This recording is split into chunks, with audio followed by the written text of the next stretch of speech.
Bueno, ahora sí vamos a continuar con el caso de Loan en esta serie donde repasamos todo lo que sucedió en el caso desde el momento 1 hasta el día de hoy.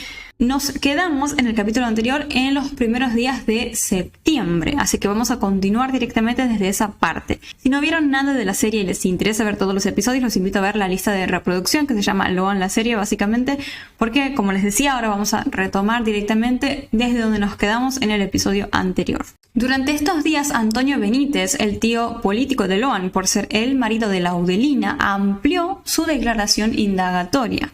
Y en la misma confesó algunos detalles muy interesantes. Él dijo específicamente: Loan no se perdió.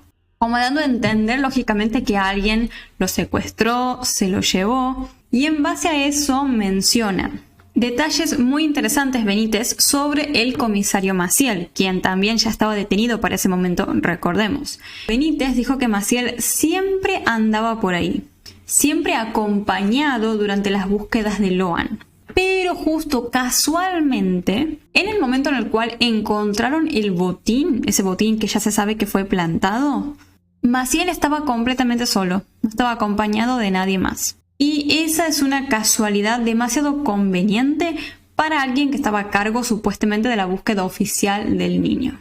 En esos días también apareció un nuevo elemento crucial en este caso. ¿Y qué sería este objeto? Una libreta, más específicamente un cuaderno escrito por Camila Núñez, la esposa del primo de Loan. Camila documentó en ese cuaderno todo lo que pasó desde la desaparición de Loan, las búsquedas y todo, a modo de ayuda a memoria, digamos. Y ese cuaderno detalla algunas cosas que son muy inquietantes para lo que se suponía iba a ser simplemente un almuerzo familiar. Hay ciertas palabras que usa Camila que son de terror, sinceramente.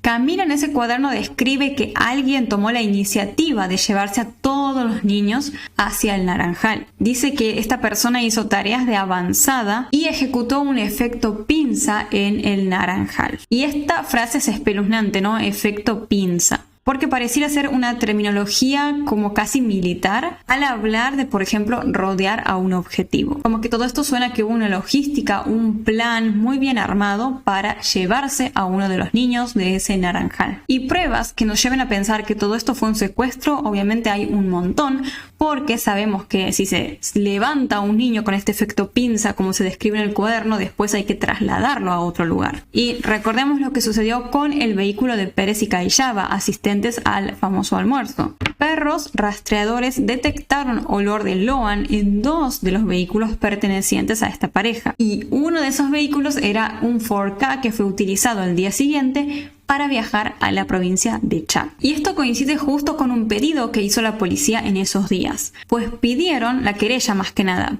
pidió que llamen a declarar a Ramón Valenzuela, a quien le dicen Menotti, y también a su novia. Y ustedes se preguntarán quiénes son estas personas. Bueno, ellos son quienes hablamos en uno de los episodios anteriores, ¿se acuerdan? Que habían visto a un hombre, a una mujer y a un niño de más o menos 4 o 5 años subiendo a un vehículo en la ruta 12. Les llamó la atención esto porque les pareció que ese niño se parecía muchísimo a Loan. De igual manera, recordemos la declaración que dio una testigo protegida que vincula la desaparición de Loan sin rodeos con el narcotráfico y el crimen organizado. Y esta mujer mostró un verdadero temor al contar todo esto y dijo específicamente: tengo miedo de que me peguen un tiro. Y esta no es el miedo de alguien que, no sé, ve a un vecino cometer un hurto menor. Es el terror de alguien que está apuntando a una infraestructura criminal pesada. Esta testigo mencionó que todas las búsquedas, los rastrillajes y demás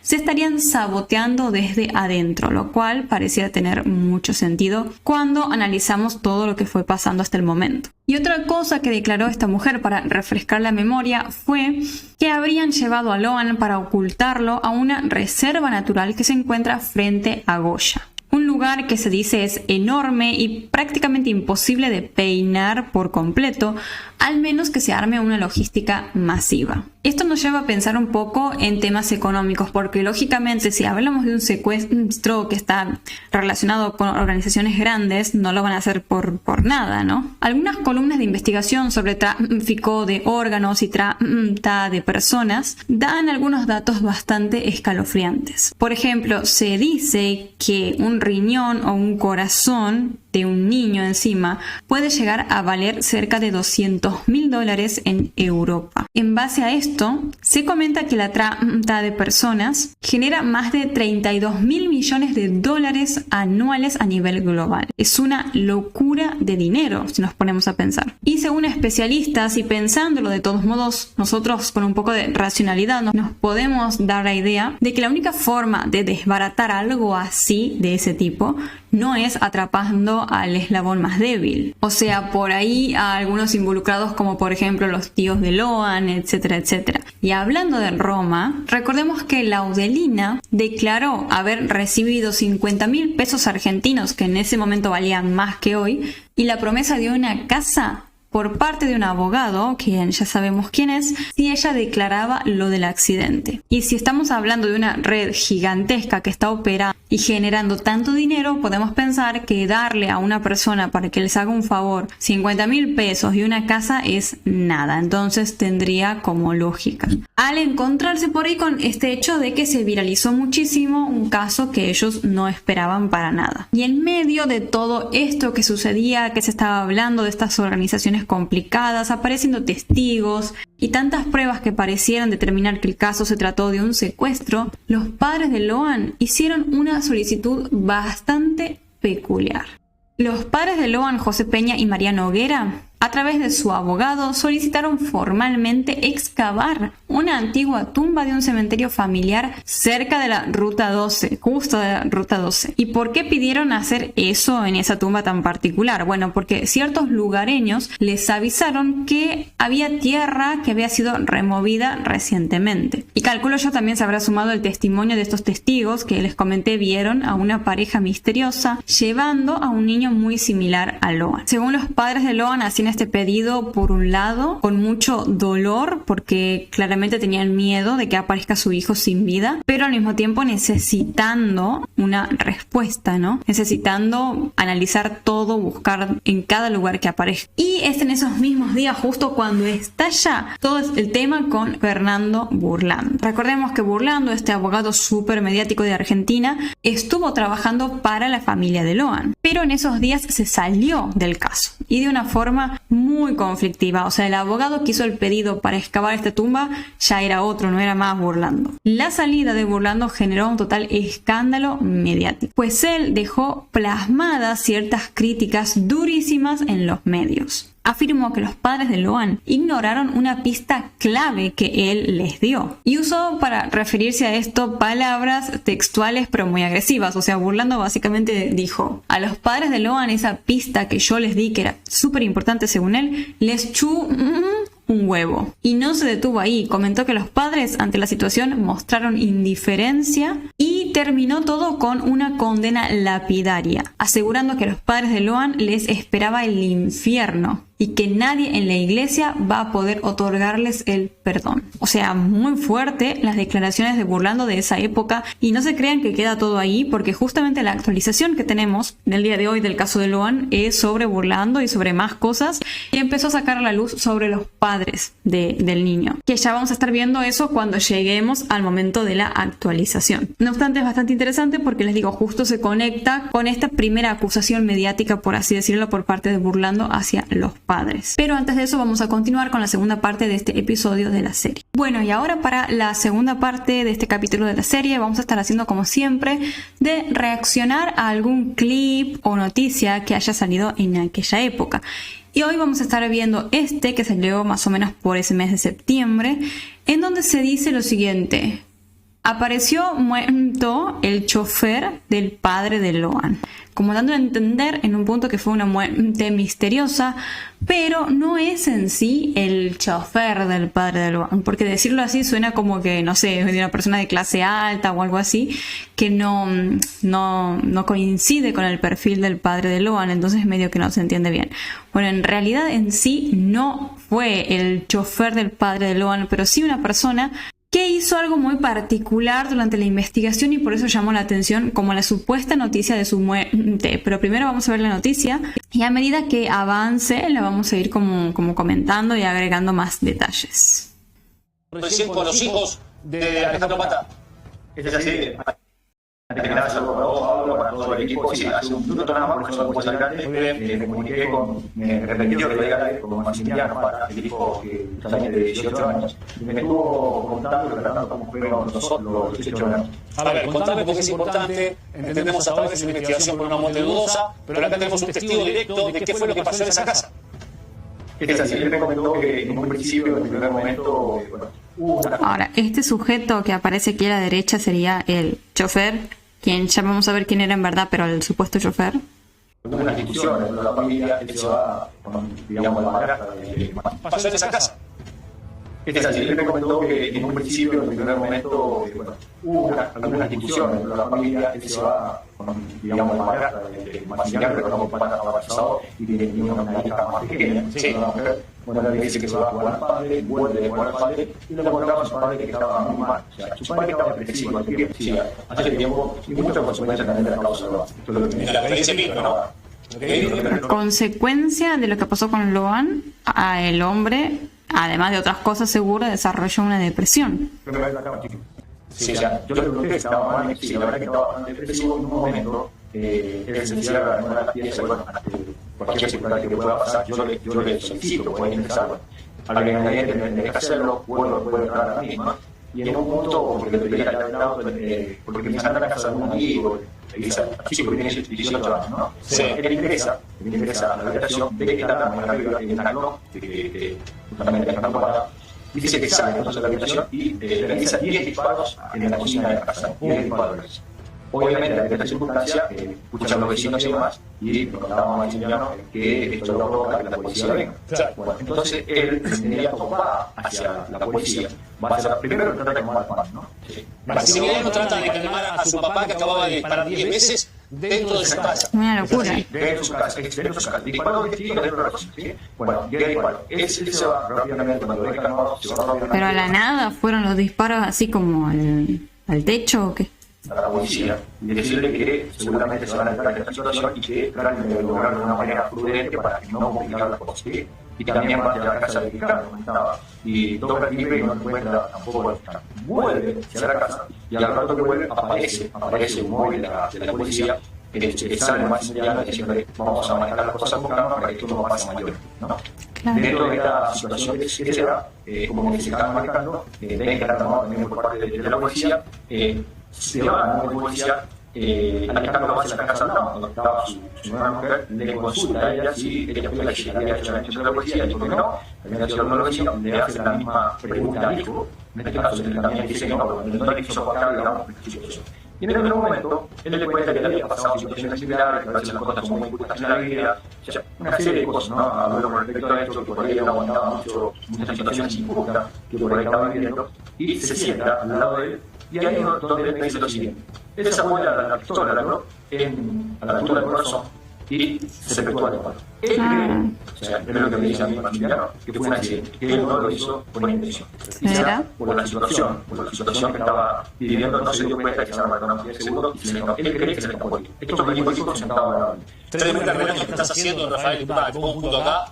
Quiero explicar lo que está contando Rafael Palacios. Hoy aparece muerto en la madrugada un hombre con un disparo en el pecho. Se trata de la persona que conducía a José Peña y a su abogado Roberto Mete permanentemente. Un conflicto, se corrió de ese entorno este hombre y en medio de una situación familiar aparentemente comienza a disparar. Viene la policía, pero al final no logra nada la policía. Finalmente se retira la policía y en este momento agarra nuevamente el arma y se dispara, y vos me decís que pudo haber sido accidental.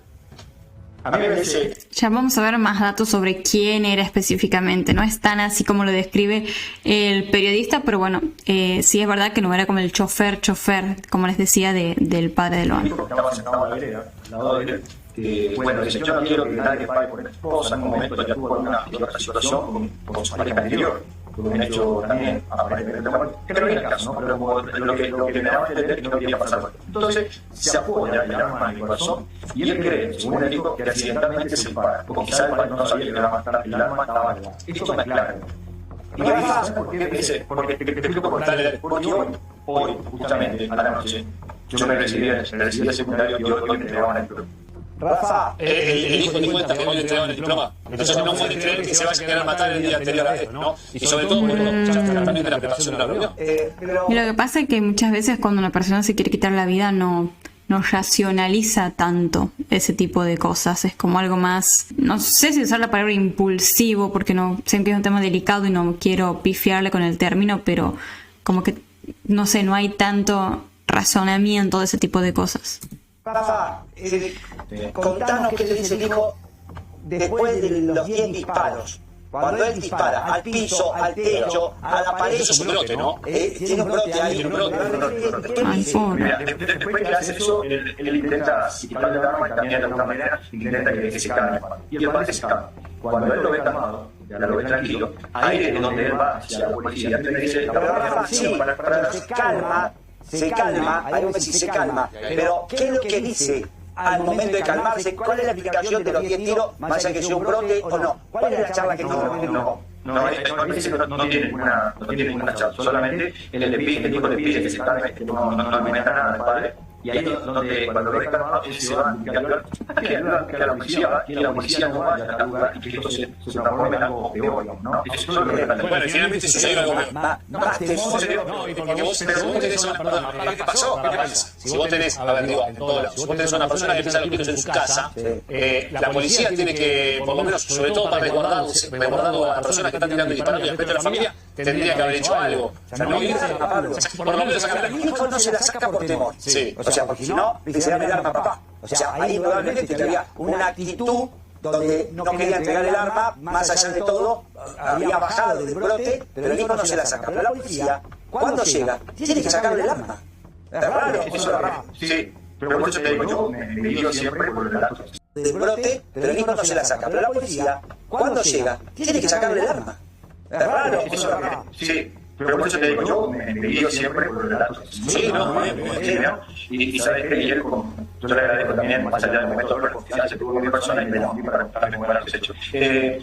Para aclarar también, entonces él me decía que luego la policía, bueno, sucede este hecho. Él me comentaba en relación a que no quería, ¿no? Por lo que habíamos dicho, que se estaba por recibir esta, pero que sí venía produciendo, venía subiendo una profunda depresión. Y también me comenta algo más. En este momento, cuando yo estaba hablando con él, le digo, ¿y ahora cómo está la situación? ¿Le llamaron a aclarar? No, quiero esperar que me llamen a aclarar. ¿Y en qué situación está? Mira, en este momento lo estamos velando a nuestro padre y mañana es el entierro. hasta ahora entonces no había ningún tipo de autopsia. Raro, ¿no? Raro, ¿no? Pero bueno, no sabemos por qué. Pero discúlpame, Rafa, ya te doy. Sí, discúlpame. La misma arma que utilizó para los 10 disparos es la que se utilizó. Porque supongamos que se sepa que se considere que fue o accidental o provocado. Bueno, se podría hacer alguna pericia, algo así, calculo yo, como para terminar de determinar eso. No para quedarse. Supongo que pensaba que no estaba, porque pensaría que no estaba cargada, pensaba que había vaciado el cargador.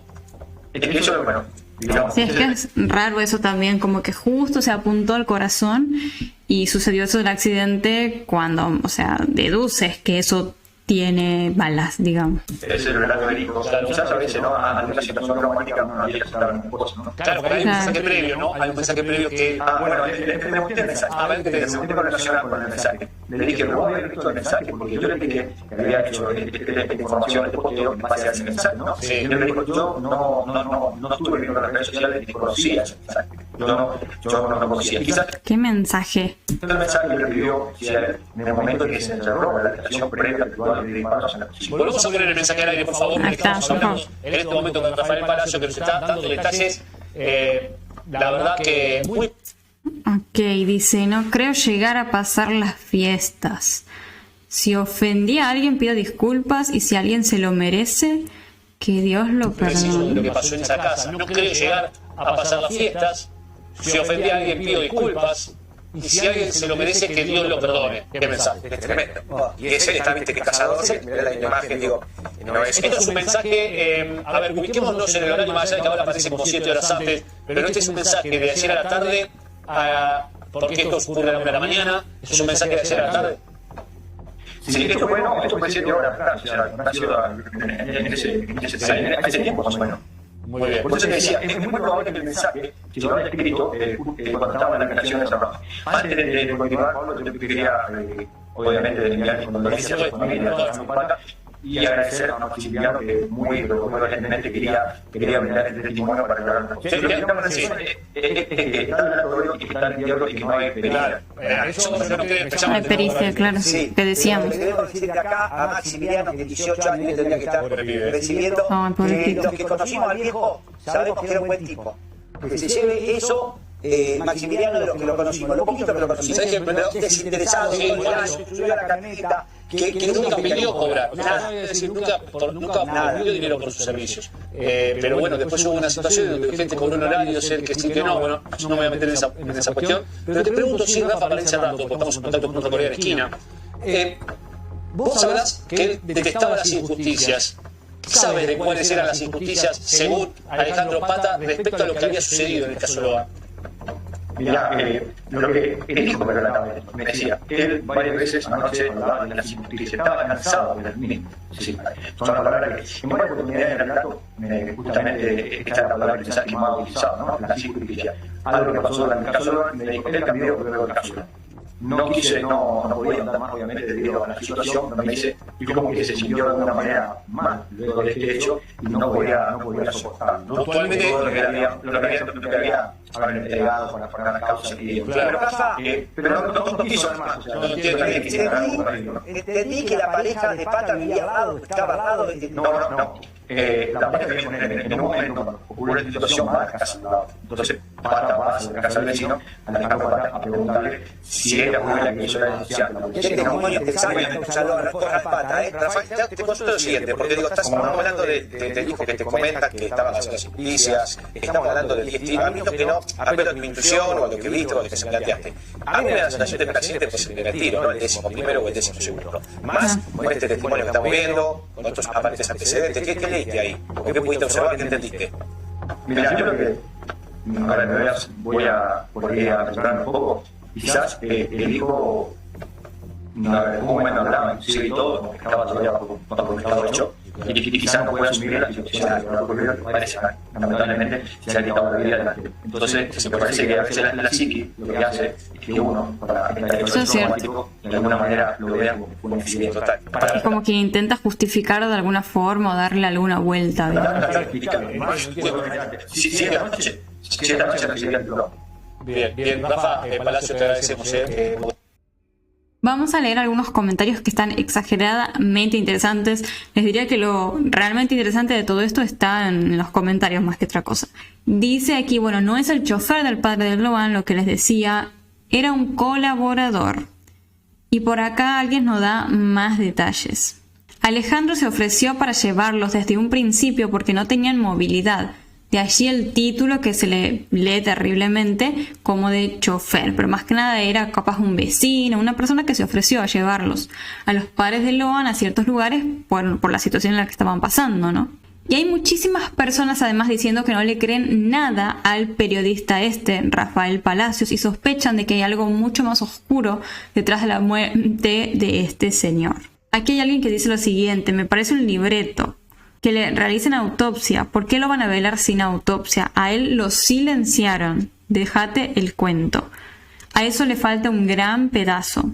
¿Qué dice la mujer que es policía? ¿Ese mensaje era para alguien o para algunos? Una persona deprimida, dice aquí, no hace planes para convivencias con amigos. Tampoco un cazador experto en manejo de armas como el señor Pata se pone un arma en el corazón. O sea, lo que pasa es que si te quieres quitar la vida, sí lo vas a hacer. Lo extraño sería que haya sido un accidente sabiendo que sabía manejar el arma, digamos.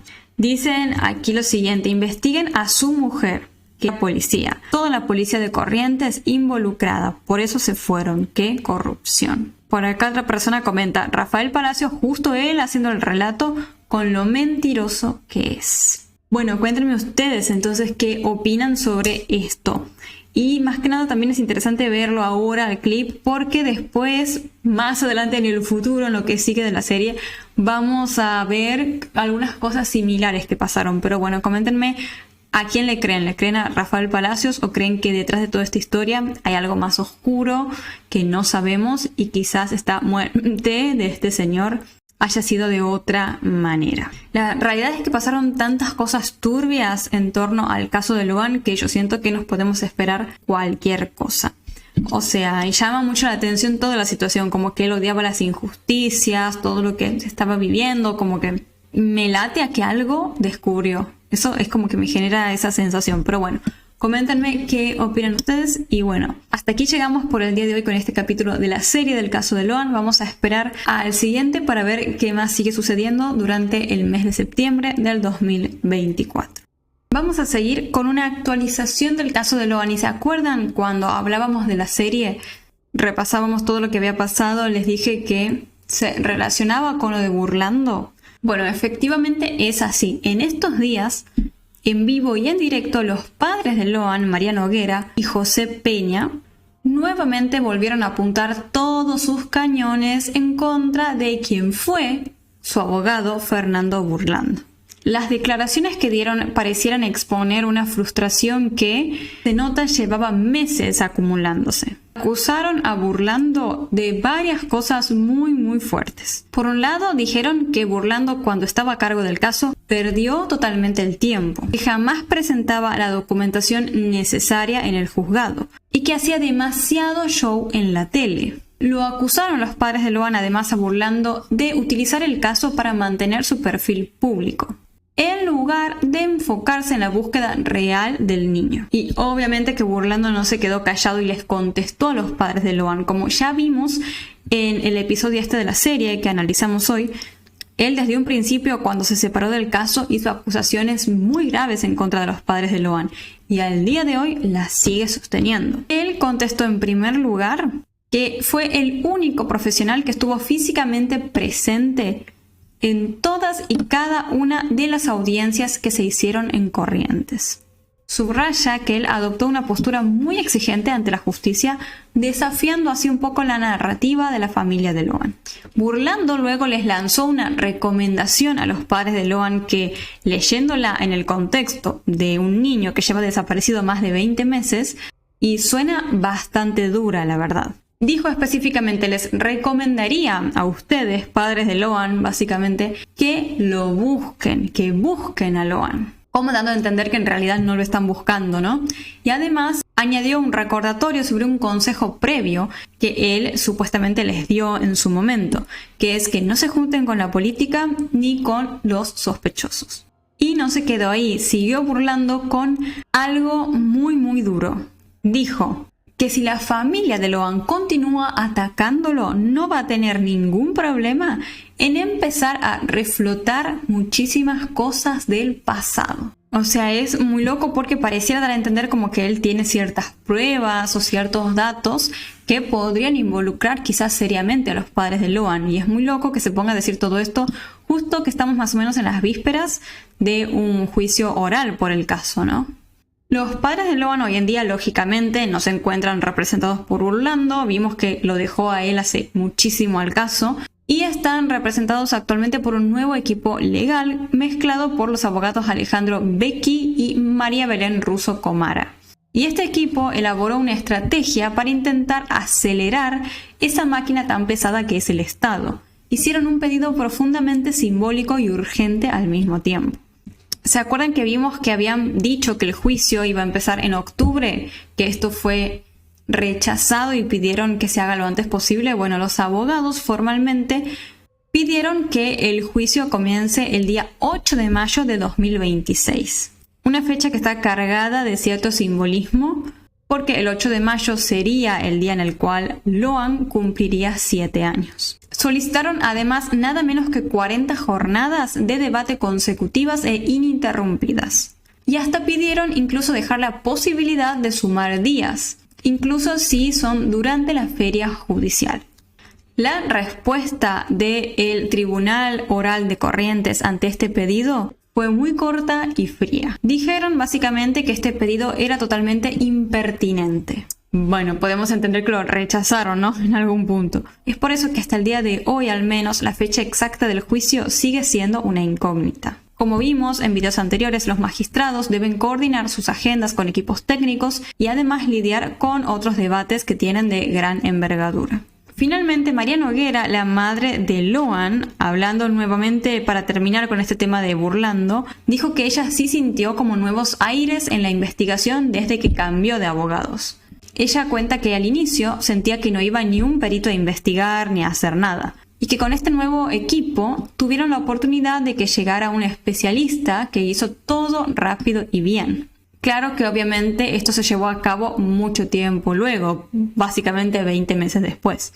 Al nuevo abogado, los padres de Loan lo describen como alguien que no tenía tanta presencia en la televisión, pero que según ellos sí movía los expedientes. Bueno, básicamente esto se terminó transformando literalmente en una batalla, ¿no? Entre los padres de Loan y Burlando.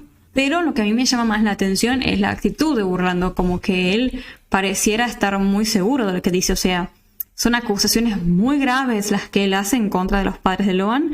Como ya vimos en la actualización de la serie, del capítulo de la serie, para los que no vieron esa parte, él dijo que los padres iban a ir al infierno, que nadie en la iglesia los iba a perdonar. O sea, como si en verdad hubiese visto algo muy concreto. O capaz sí, solamente está enojado por algo y se molesta en que le quieran arruinar su imagen pública. Pero bueno, vamos a ver entonces cómo continúa todo esto y si se devela algún tipo de prueba o algo en particular que lleve a alguna hipótesis nueva o algo así en relación al caso de Loan. Entonces vamos a estar atentos a ver qué sigue pasando con este caso en los siguientes días.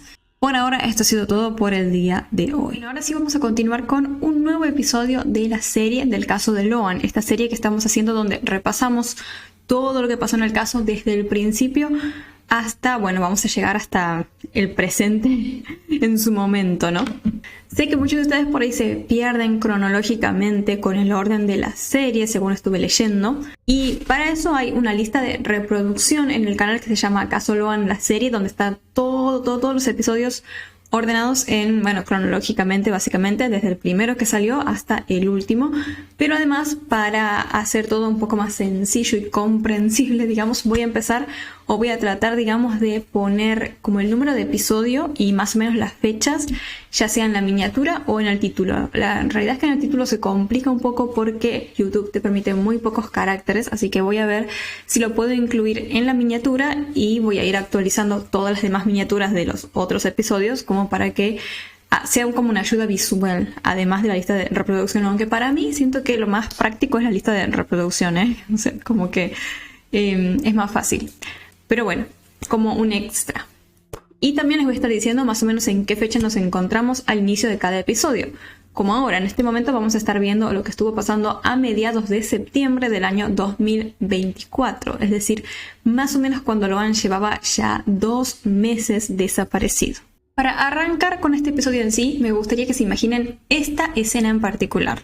Efectivos de una fuerza de seguridad federal llegan a un hotel. Llegan con una orden de un juez, o sea, algo muy serio, para trasladar a testigos clave en la desaparición de un niño. Pero de repente en la puerta alguien les frena el paso, es decir, no los deja entrar. Les dice que no pueden ingresar porque él es un agente de la Interpol. Los oficiales de policía, muy confundidos, le piden a esta persona sus credenciales internacionales, lógicamente. El tipo agarra y saca de su bolsillo una licencia de conducir del estado de Florida en Estados Unidos. Y yo sé que puede sonar un poco surrealista todo lo que les conté, pero sí, esa misma situación exacta pasó en la vida real y en el caso de Loan. Y toda esta situación no hizo más que paralizar a uno de los casos más graves y complejos de la historia policial argentina. En esta situación tenemos un gran ejemplo de lo que es el vacío de la información. Es decir, cuando sucede un caso de altísimo perfil mediático y todo, como lo fue y es el caso de Loan, y la respuesta del Estado o de la justicia es lenta, se crea un espacio vacío. Y ese espacio suele ser rápidamente llenado por actores externos. Pero bueno, para entender todo, vamos desde el principio. Todo comienza cuando llega a Corrientes una supuesta fundación, la Fundación Lucio Dupuy. Y ellos empiezan a ofrecer a ciertos personajes importantes, en el caso de Loan, como familiares, los niños que fueron al Naranjal y demás, cosas como por ejemplo psicólogos gratis, contención legal, etcétera, etcétera. Y todo esto lo hicieron cuando la justicia provincial estaba claramente desbordada por todo lo que implicaba el caso. Por ende, era lógico que los iban a dejar ayudar. Pero lamentablemente no se sabía en ese momento que todo esto era una gran mentira. La jueza tuvo que ordenar varios arrestos masivos a personas que pertenecían supuestamente a esta fundación. Y no fue por delitos menores. Ordenó estos arrestos porque descubrió un patrón sistemático de manipulación de testigos y de pruebas en el caso de Loan. Y fue una operación bastante compleja, la verdad. Fueron los oficiales de policía y buscaron a cada una de estas personas que supuestamente pertenecían a la Fundación Lucio Dupuy y las detuvieron. Quedaron en total 9 personas detenidas, entre ellas la abogada Elizabeth Cutaya y su pareja Pablo Javier Noguera, el abogado Alan Cañete, Pablo Núñez, Verónica Machuca y Valeria López. Son varios individuos que, como ustedes pueden ver, son profesionales, conocen muy bien el Código Penal. No obstante, eso no les impidió recibir cargos muy delicados, como por ejemplo atentado, resistencia a la autoridad, falso testimonio agravado, estafa calificada, violación de medios de prueba, violación del secreto profesional y encubrimiento agravado. ¿Qué quiere decir todo esto? Que estas personas llegaron a Corrientes, se metieron en el caso de Loan, diciendo que pertenecían a la Fundación Lucio Dupuy, siendo esta una mentira. Se metieron en el caso solo con el objetivo de entorpecer, como les decía, toda la investigación, manipular a los testigos, etcétera, etcétera. Es por eso que se los detuvo rápidamente. El tema es que hasta eso ya habían generado un cierto daño. Y todo esto nos lleva a volver a la escena del hotel que les comentaba al principio. Todo esto sucedió en verdad a mediados de septiembre, como les comentaba recién, en la ciudad de Goya. La prefectura naval llegó a este hotel con una orden escrita y firmada por un juez, lo que significa que esa orden se tiene que cumplir al acto. La orden decía que tenían que retirar de ese hotel a varios menores de edad que estaban bajo el supuesto cuidado de esta fundación, la de Lucio Dupuy. Entre estos niños se encontraba la hija de Camila Núñez, a quien tanto estuvimos siguiendo a lo largo de estos capítulos. Y también estaban los 2 hijos menores de Laudelina Peña, quien, recordemos, ya estaba detenida para ese momento. Y ahí es cuando entra este personaje del cual empezamos a hablar hace un tiempito, pero yo les dije, vamos a seguir hablando de él. Y les estoy hablando de Nicolás Gabriel Soria, de 42 años, alias El Americano. Él fue quien retuvo a los menores en el hotel, impidiéndole el paso a las autoridades. O sea, cuando llegaron con esa orden del juez, él les dijo, no pueden pasar. Yo tengo esta licencia aquí del estado de Florida, Estados Unidos, y estoy cuidando a los niños, básicamente. Obviamente, hacer algo así como negarle el paso a las autoridades es muy grave, pero también lo que era gravísimo era que este sujeto estaba formando parte de toda esta mentira relacionada a la Fundación Lucio Dupuy y todos los intentos por manipular el caso que estaban intentando hacer. Y cuando fue detenido al americano, le aplicaron el cargo, además de todos los demás, de privación ilegítima de la libertad. ¿Por qué le pusieron esto si él supuestamente decía que estaba cuidando a los niños y qué sé yo?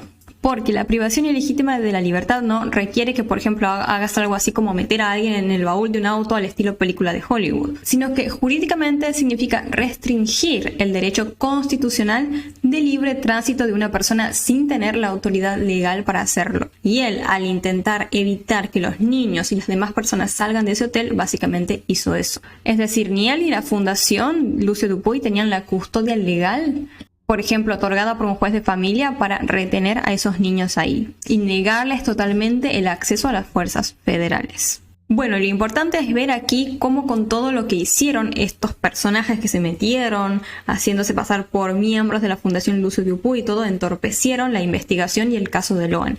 Tenemos que recordar una vez más quiénes eran estos niños que estaban ahí como atrapados en el hotel. Ellos eran todos niños que estuvieron en el almuerzo el día de los hechos, que fueron con Loan hasta el Naranjal. ¿Y por qué creen ustedes que quisieron como retenerlos y hablar con ellos y todos los de esta fundación, digamos, estas personas que buscaban entorpecer todo? Porque la memoria de un niño pequeño es como si fuera arcilla fresca, digamos, se puede moldear o remoldear muy fácilmente. Entonces, a tenerlos ahí, hablarles, sacarles información, manipularlos, bueno, básicamente lo que estuvieron haciendo fue reconstruir, armar como ellos querían o como a ellos les convenía la memoria de esos niños. De esta forma, ¿qué va a pasar? Bueno, cuando los niños se sienten ante un juez o vayan a una cámara Gesell o lo que sea, ya el juez no va a poder saber si lo que están contando los niños es cierto o no, porque su memoria fue totalmente manipulada, y es por eso también que vemos y notamos muchas contradicciones en sus declaraciones. Según comentan algunas fuentes, hay otros individuos que complicaron también todo a nivel institucional. Me refiero al caso de Loan, obvio. Por un lado tenemos al psicólogo forense llamado Federico Colombo Rossi. Él fue detenido el día 11 de septiembre y lo arrestaron por falso testimonio mientras estaba declarando. Otro nombre es el de Leonardo Rubio, un oficial, escuchen esto, un oficial de la policía de la ciudad de Buenos Aires, que estaba operando en la ciudad de Corrientes. Y esto es extraño porque no es normal ver como a un policía en actividad fuera de su jurisdicción, así que claramente podría haber habido algo muy oscuro ahí. Y los padres de Loan obviamente no se quedaron callados ante toda esta bomba que había explotado. Ellos decidieron obviamente intervenir legalmente. Dijeron efectivamente que la Fundación Lucio Dupuy pudo haber tenido una intención deliberada de desviar las pistas y obstaculizar la investigación para proteger a alguien. Pero no solamente apuntaron contra la fundación en sí y contra todos estos personajes que les comenté, sino que también María y José, los padres de Loan, comentaron como que ven posibles nexos oscuros entre esta fundación externa y miembros de su propia familia. Los padres de Loan pidieron que se investigue a fondo si la defensa de Laudelina Peña tenía vínculos con esta supuesta fundación de Lucio Dupuy.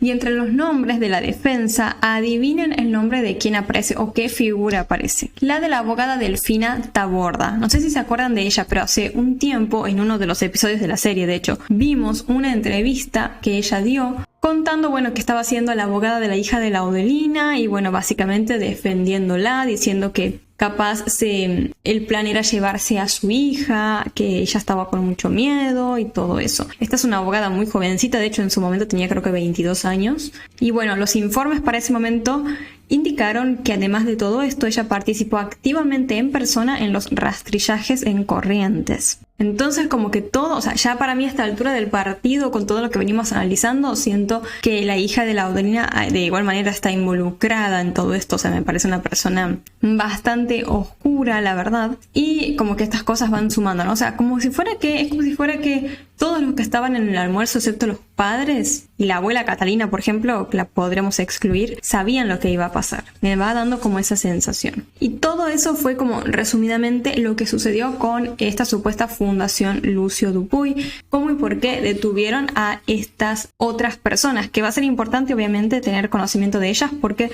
recordemos que vamos a llegar en algún momento a un juicio donde se va a juzgar no solamente a los implicados más directos, como serían los familiares de Loan, Pérez, Callaba, etcétera, sino también a estas personas que intentaron entorpecer la investigación. Así que bueno, esto sería más o menos lo que estuvo pasando a mediados de septiembre. Vamos a seguir avanzando obviamente y vamos a ver si sigue saliendo nueva información de todos estos personajes, de personajes nuevos o lo que sea. Y posiblemente el próximo capítulo, no sé, todavía no me decidí, pero quizás sea como un resumen de todo lo que venimos viendo hasta ahora, así como bien analizado. Estoy pensando en hacer eso como para ir refrescando la memoria, pero no sé. Pero si lo llego a hacer, les digo que va a quedar zarpadísimo porque como que vamos conectando todo lo que vamos viendo hasta el momento. Si no lo hago para la próxima, lo voy a hacer como en los siguientes videos, como para ir, como les decía, condensando toda la información. Pero bueno, vamos a continuar con la siguiente parte de este capítulo de la serie. Bueno, vamos a continuar con esta segunda parte de este episodio de la serie del caso de Loan, donde repasamos todo lo que pasó en el caso desde el principio hasta ahora. Nos ubicamos ahora más o menos en mediados de septiembre, recordemos de 2024, y vamos a proceder a ver, como siempre, un clip que salió en aquella época.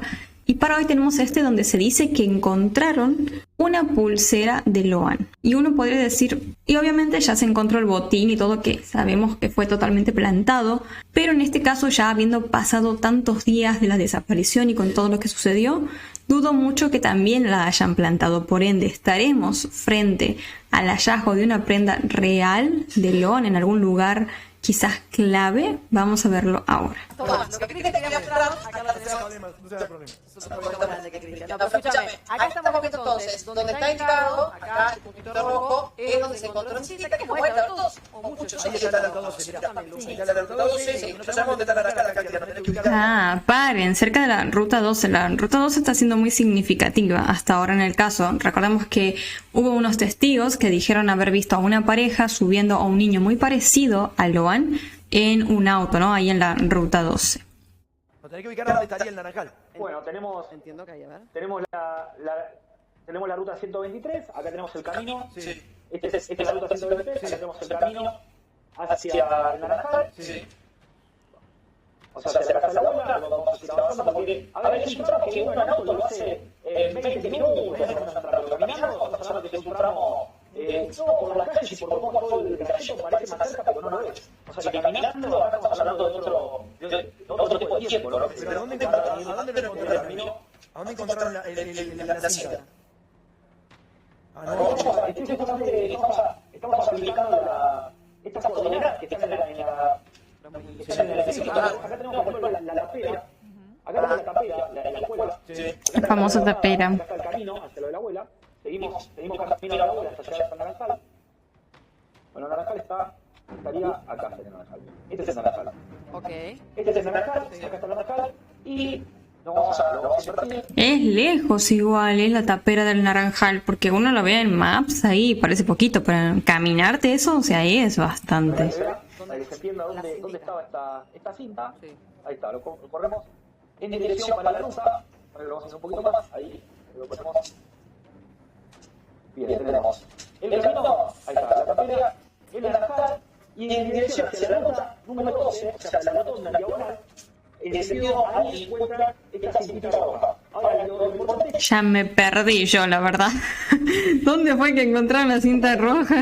el sentido Oh, no. ahí encuentra dirección hacia la ruta número 12, o sea, hacia la rotonda en diagonal, en el sentido ahí encuentran esta cintita roja. O sea, sería saliendo del Naranjal, dirigiéndose hacia la ruta 12. Ahí sería que encontraron la pulsera. Ahora, lo importante es, como también se había remarcado antes, hubo tanta gente buscando a Loan, que lamentablemente, gente de buena fe, de buen corazón, buscando al niño, que lamentablemente lo que hizo la situación, que iban madres con niños a buscar a Loan, lo que hizo fue entorpecer, lamentablemente fue ensuciar el escenario primario, porque uno va a encontrar huellas. No, bueno, está bien, Cristian. Eso tenés razón.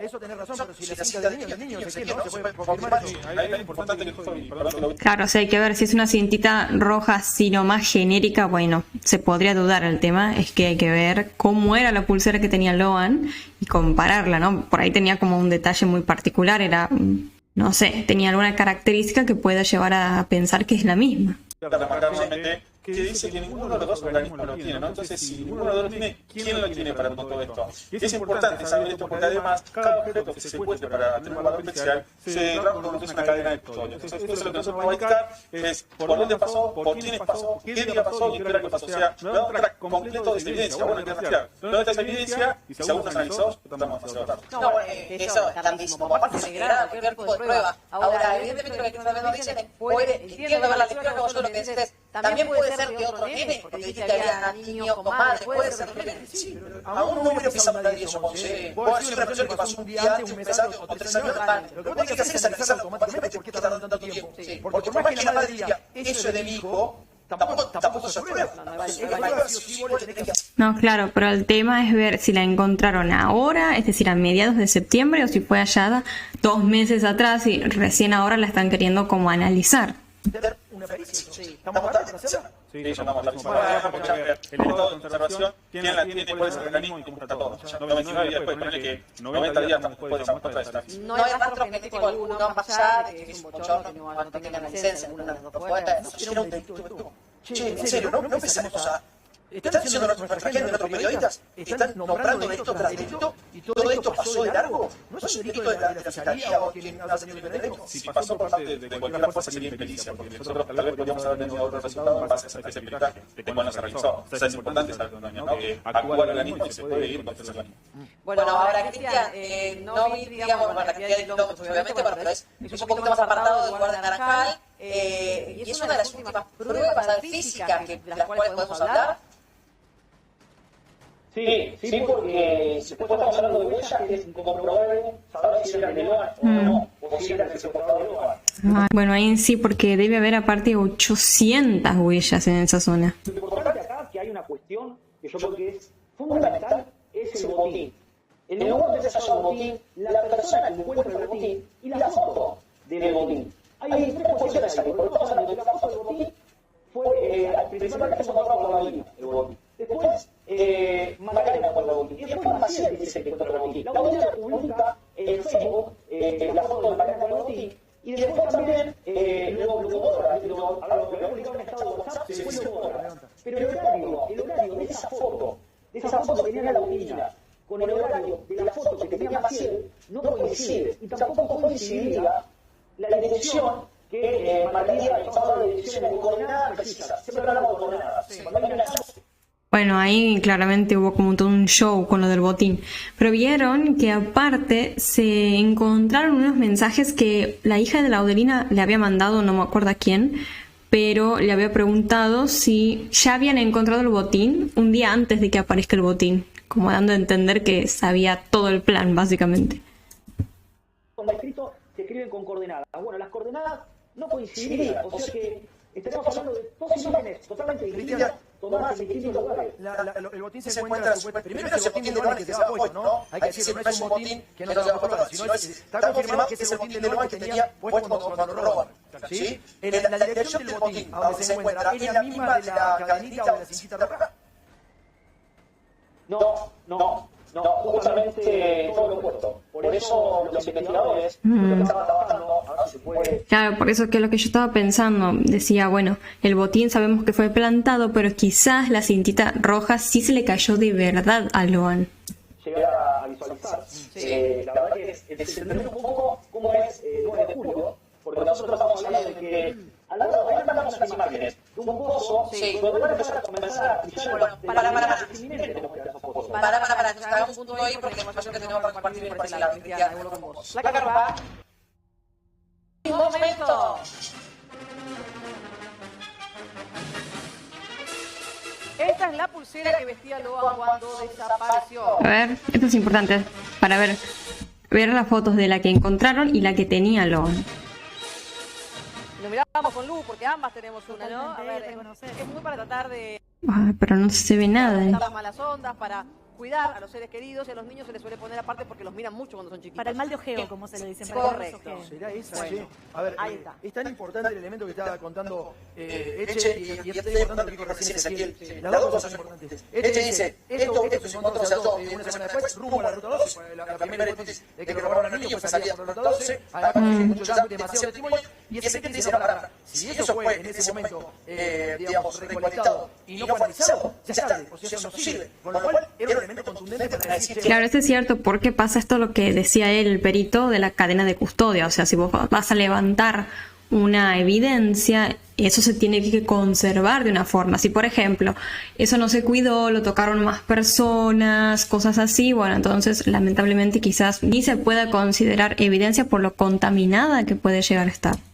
Bueno, la actriz se robaba, digamos, ¿no? Pero más hablamos dónde está en el momento de la pulsera, se perdió la pulsera, porque eso también tenemos que saber. Esperen, si no se analizó, hacen eso porque se curaron, está la pulsera custodiada en una parte, más allá de judicialmente. No es lo mismo, ¿cierto? No sería lo mismo perderla que tenerla al pedo.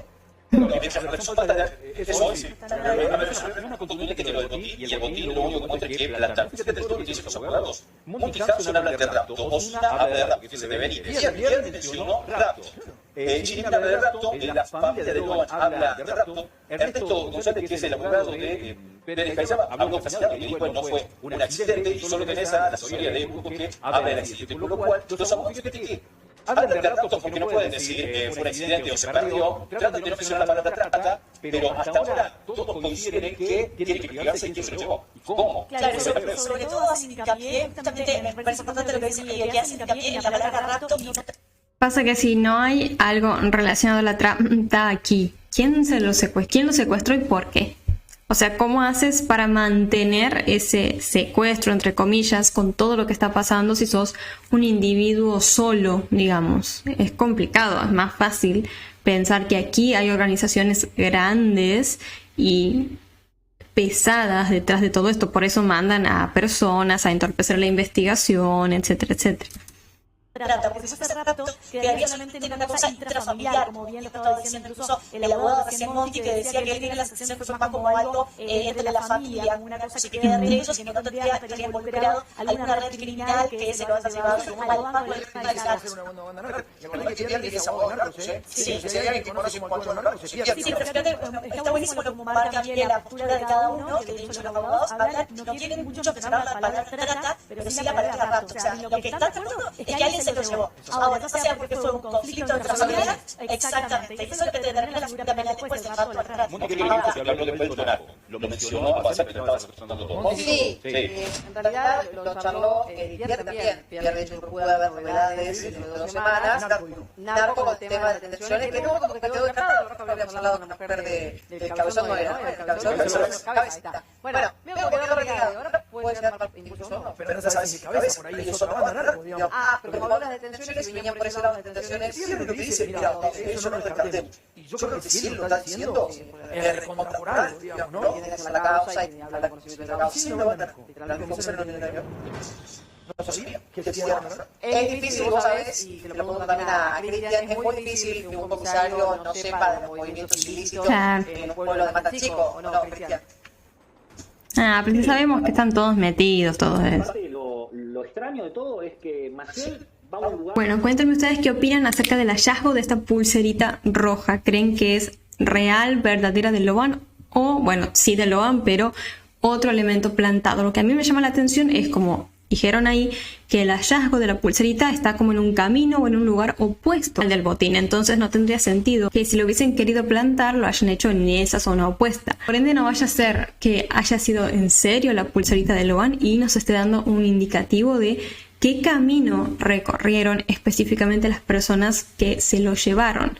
Y me tiembla todo el cuerpo honestamente al pensar que eso está cerca de la ruta 12, que fue desde donde el testigo declaró haber visto a una pareja subiendo a un auto a un niño muy similar a Loan.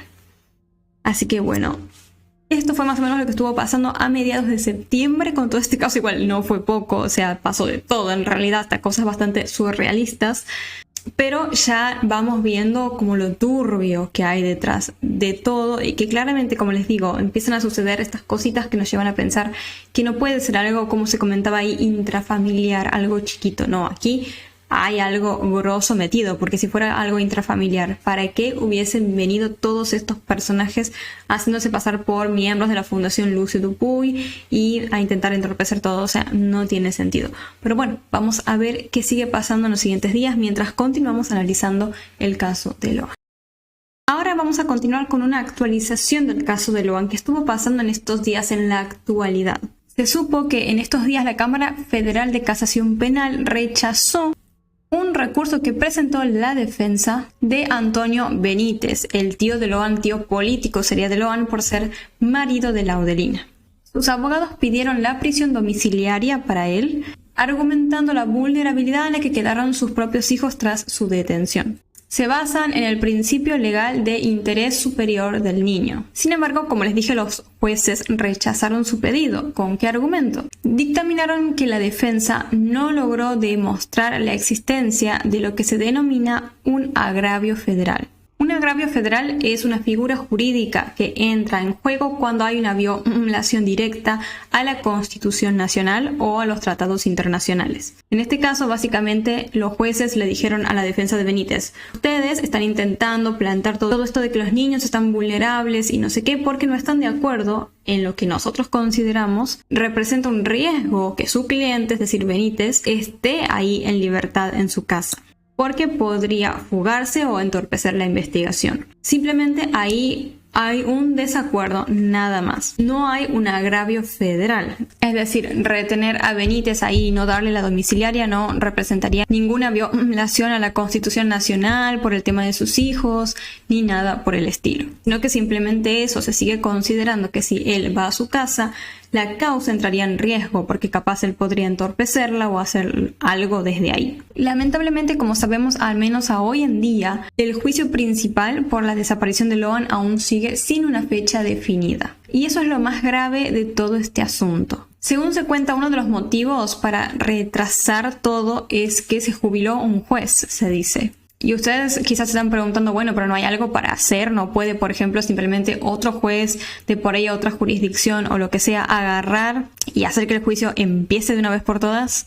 En teoría sí, existe un mecanismo diseñado exactamente para eso que se llama subrogancia, donde un juez suplanta o toma el lugar de otro de forma temporal. Pero lamentablemente en la práctica el sistema federal a menudo es un laberinto burocrático complicado. No es como que se lo reemplaza el juez así de un segundo al otro. Requiere de una serie de acuerdos, firmas del Consejo de la Magistratura, resoluciones de cámaras superiores, etcétera, etcétera. Y todo eso puede tardar meses. Así que vamos a tener que seguir esperando, pero no fue lo único que estuvo pasando en este caso, ya que José, uno de los hermanos de Loan, dio una declaración que haría explotar, por así decirlo, en 1000 pedazos la narrativa inicial del caso. Da la idea dio que todo esto fue una especie de tragedia de oportunidad. El hermano de Loan declaró que Benítez, Antonio Benítez, el tío, era muy amigo de Ramírez y de Millapi. Y un detalle que no es menor es que Millapi se dice que repartía pan en la zona. Y este es un dato clave porque repartir pan en la zona, si nos ponemos a pensar, te permite conocer la rutina exacta de cada casa, los horarios, los movimientos de todos los vecinos, etcétera, etcétera. Pero esto no fue lo único que dijo el hermano de Loan. También señaló directamente a Pérez y Cayllaba, que son dos figuras centrales en todo este caso, como visitantes constantes en la casa de la abuela Catalina. Y además no era que solamente iban a visitarla, le vendían cosas. Y resulta muy extraño que cuando le preguntaron en su momento a Laudelina, ella dijo que no los conocía.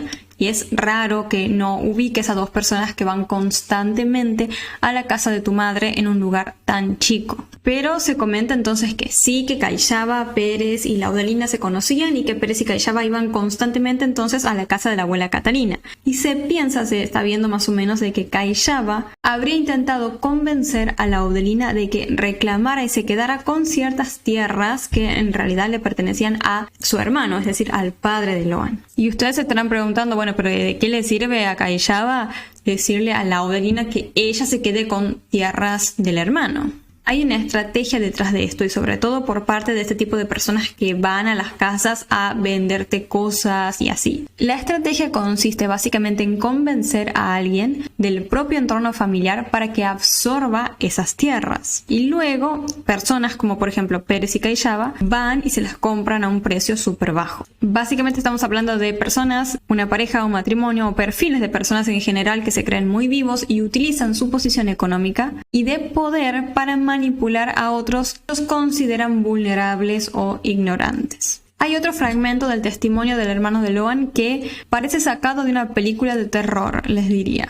Hay una conversación entre José y Macarena en donde ella le confiesa a José que sufrió de una presión extrema para declarar. Y ahí aparece una figura clave, la del abogado Codazzi, a quien tanto estuvimos siguiendo en la serie de este caso. ¿Cuál es el objetivo de estas personas de presionar, por ejemplo, a gente como Macarena y así a declarar? Bueno, básicamente quieren cansarla a la persona desorientarla, quebrarla mediante la falta de sueño, aislarla de cualquier tipo de asesoramiento legal independiente. Así, de esta forma, pueden como manipularla para que vaya y declare o haga las cosas que a una parte le convenga. Hay otro episodio que involucra a Christian, otro hermano de Loan. Se comenta que en un momento apareció una mujer llamada Victoria que se ofrecía constantemente a trasladar a los familiares en su vehículo, llevándolos de un lado a otro mientras hacían las búsquedas de Loan. Se ganó básicamente así un lugar de proximidad física innegable con la familia del niño. Y de pronto se dice que Christian, el hermano, recibió un mensaje de WhatsApp desde un número desconocido donde le decían textualmente: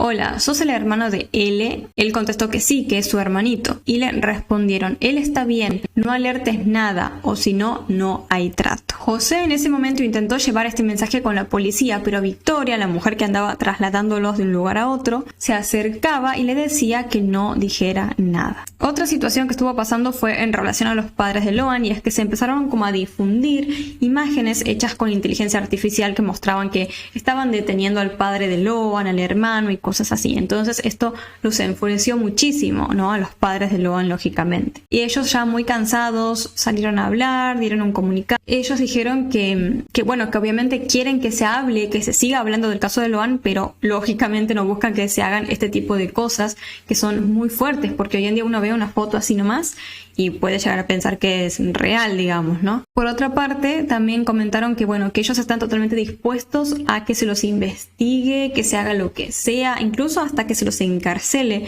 con tal de que se siga generando presión y les devuelvan a Loan. De igual manera, apuntaron directamente en contra de Laudelina, exigiéndole a ella y a todos que rompan el pacto de silencio de una vez por todas. Así que nada, fueron un montón de testimonios y cosas que estuvieron pasando en estos días. Y la verdad, como les decía en el capítulo de la serie, como que cada vez pareciera como que todos los que estuvieron en ese almuerzo sabían lo que iba a pasar, excepto los padres de Loan y la abuela Catalina. Hay gente que piensa que los padres quizás sí estuvieron involucrados, para mí no, al menos hasta ahora. Pero sí pareciera, como les digo, que todos los demás sí. O sea, no sé si participaron activamente de lo que le pasó a Loan, pero mínimamente sabían, ¿no? Porque están todos como actuando de una forma muy muy turbia y cada vez salen como más cosas que llevan a que uno sospeche de ellos. Así que bueno, esto ha sido todo por el caso de Loan del día de hoy. Vamos a ver qué sigue pasando en los siguientes.